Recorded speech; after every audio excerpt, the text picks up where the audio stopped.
This is the world of company secretaries. On this channel, you can watch interviews with company secretaries across the world. Make sure you subscribe and hit that bell icon. What do you think are the opportunities abroad? Like, is there a possibility that a person trained in India can also work abroad, or at least the Commonwealth countries, or what is the scope there? How can the profession grow there? Beautiful. So basically, if it is a CA or a CS, there is a big scope out there in Middle East already. Already. I'm not talking about now. Last 20 years it's been there. Yeah. Correct. So that is one big scope which is available, which is a India CS being recognized in the Middle East. Okay, I mean, Avi also knows we were doing some business for a company based out of Dubai, Yes. and that was more out of compliance issues. So there is an opportunity. Next, Australia and UK are the two countries which actually our institute can have a good tie-up. Now, right now there is a tie-up, but will it fetch you a job? I don't think so, It's because like a MOU, that's all. Ha. Even if you pass ICSA, you need to be a resident in the UK to really get hold of a job. Otherwise, as of now, all these appear to me as extra qualifications in your visiting card. You know, it's a glamour quotient in the visiting card. That's all. So, to answer to your point, job opportunities, I think right now it's the Middle East. Maybe if we really penetrate and do something more than what we are doing, there can be opportunities which can open up in the UK and in Australia and Singapore. I think three places where opportunities can open up are these three countries. So when you say more than what we are doing, what are your suggestions on that more part? Like what else can be done to get opportunities abroad?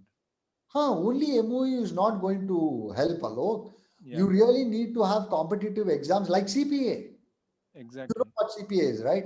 Yes. So make your whatever equivalent exams in Singapore. See, fortunately, all are Commonwealth countries, which I'm talking about, which is the Queen's country, right? So most of the laws are similar to what Indian laws are. True. So studying them and passing them is not an issue, but you need to have structured education to ensure that you get a job out of this qualification in those countries. Otherwise, it just remains a glamour quotient. Okay, sir. So I think we've got a very good picture about the entire profession and also your story of being a CS and being a second generation CS.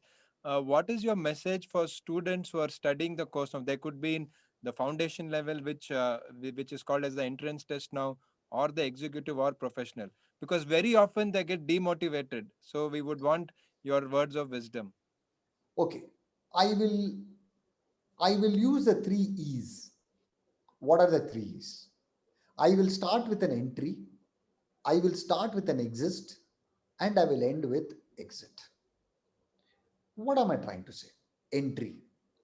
So when a student enters this profession, they should understand that like a medicine, like an engineering, they have to give this profession a minimum of 4 years. Nothing comes free. You cannot do this course in 6 months. That students should understand they should give this profession 4 years. But between an engineering, medicine, and our profession, what is the advantage? You don't spend much. It's in fact, even today, I am so happy to tell you that our profession is one of the cheapest professional degrees that you can get in this country. Trust me, if you have all about 50,000 rupees or about a lakh of rupees, I think in 4 years you are through. So that is what is entry. So what is very important in this entry stage? Patience. Patience. Very, very important. Okay. And every profession requires this thing called patience, right? Well, you cannot give it up. You have to keep pursuing. So patience. Next is called exists. When does that exist come? The moment you complete your executive, you have arrived into the profession. So that's where the whole concept of exist comes into the system, which is the training. Now, what is this training? Now, many students are confused whether I should go to a corporate, I should go to a practicing company secretary. Now, my logic is very simple, friends. If you are economically, in need of money, you should look at corporate, because obviously family also matters, right?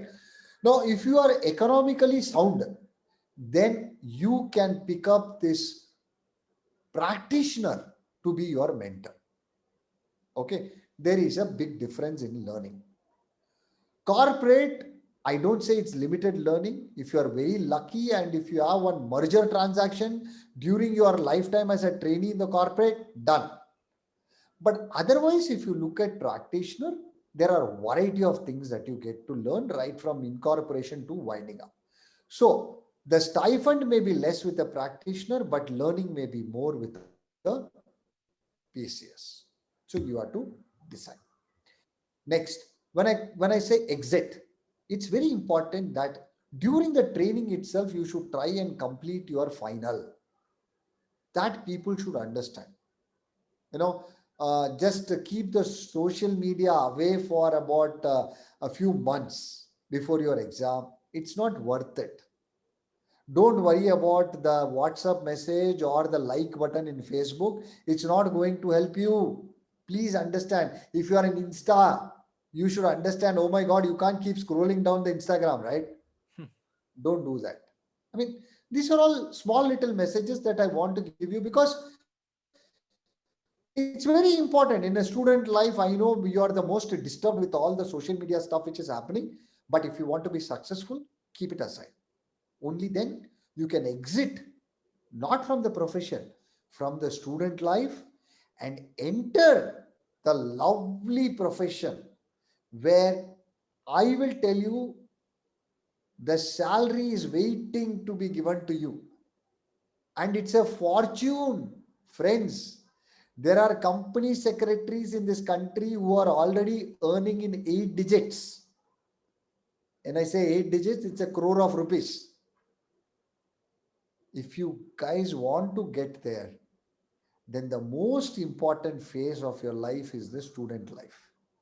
This 4 years, if you can take up good training, get yourself coached properly, get yourself mentored properly, and not rely, I would still say, please be in the old school, which is called Gurubhyo Namaha. And instead of today's student life, which is Googlebhyo Namaha. So don't get into the concept of Googlebhyo Namaha, because for everything, Google cannot give you answers. There is something called reference, there's something called books. I think you guys should look at that also seriously, and you should shape up to be excellent interpreters of law.